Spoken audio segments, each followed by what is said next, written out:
Hey, young girl. We are back with a new episode this week. I want to start by saying thank you to who all have been watching, listening, sharing, commenting on the platform. The podcast is streaming on Spotify, Apple Music, Amazon, YouTube, or wherever you listen to your podcast. Thank you so much for tuning in. So, today I want to talk about I just want to kind of piggyback off of last week's how, when I spoke about allowing yourself to grow and be proud of your growth, right? You know, we are constantly evolving and, you know, you are going to make some mistakes along the way. Some of us had blueprints, some of us had to figure it out on our own, right?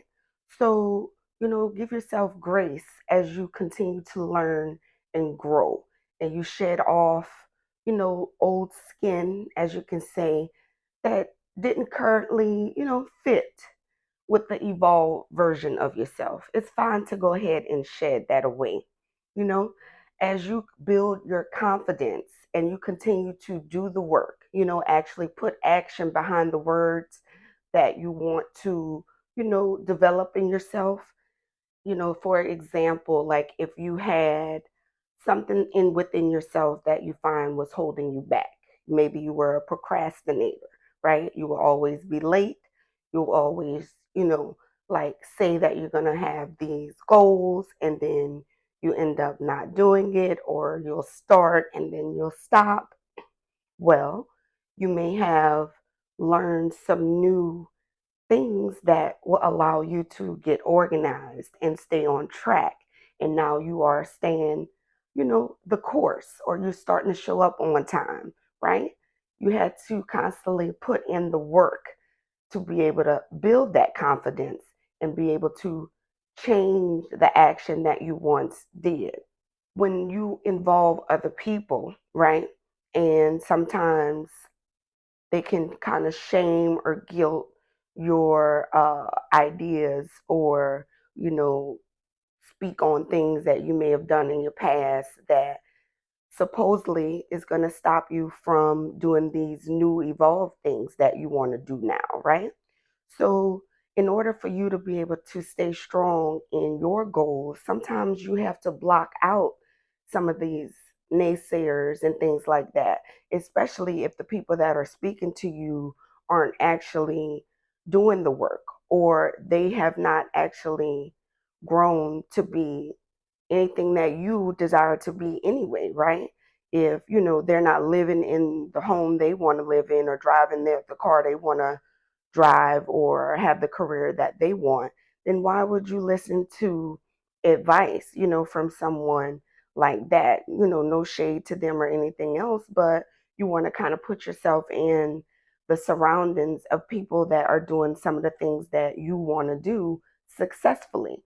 So sometimes that's going to be out of your circle, or outside of your family unit, because sometimes some of the people, and that's no shade to them, haven't quite done what it is that you're trying to do. I remember like watching this movie. It's an old movie, with Adam Sandler, uh, where he was playing football, and he had grown up in the like South, and his mom, it was called Waterboy.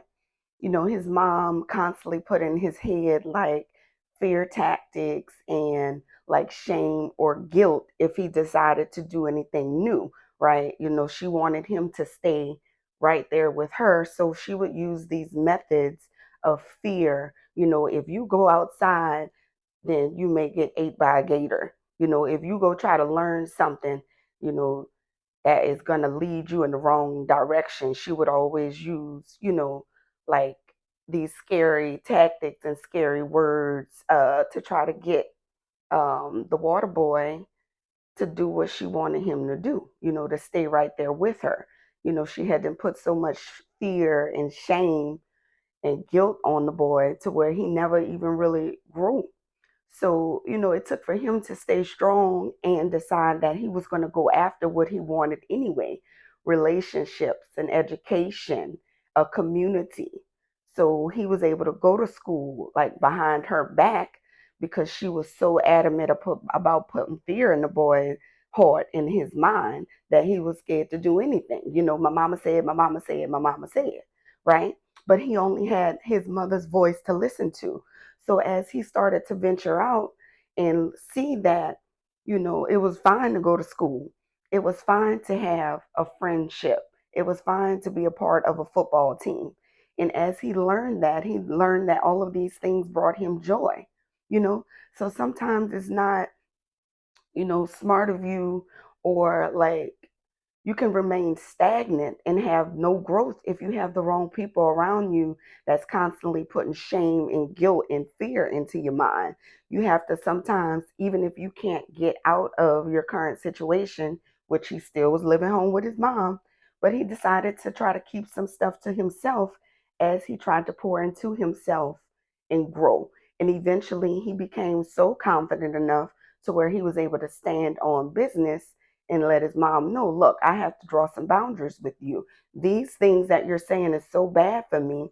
It makes me happy. It brought me friendship. I'm learning things. There's things outside of this little small South in this house.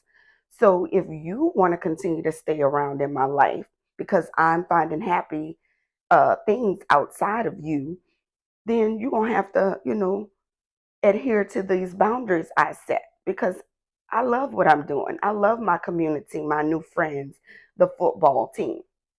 So, you know, if you haven't seen it, go check it out. It was really good. How he was able to turn his life around and move forward outside of the fear, the shame, and the guilt.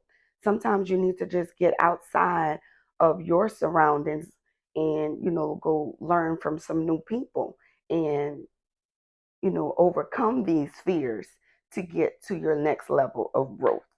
All right. And I'll see y'all next week. Bye.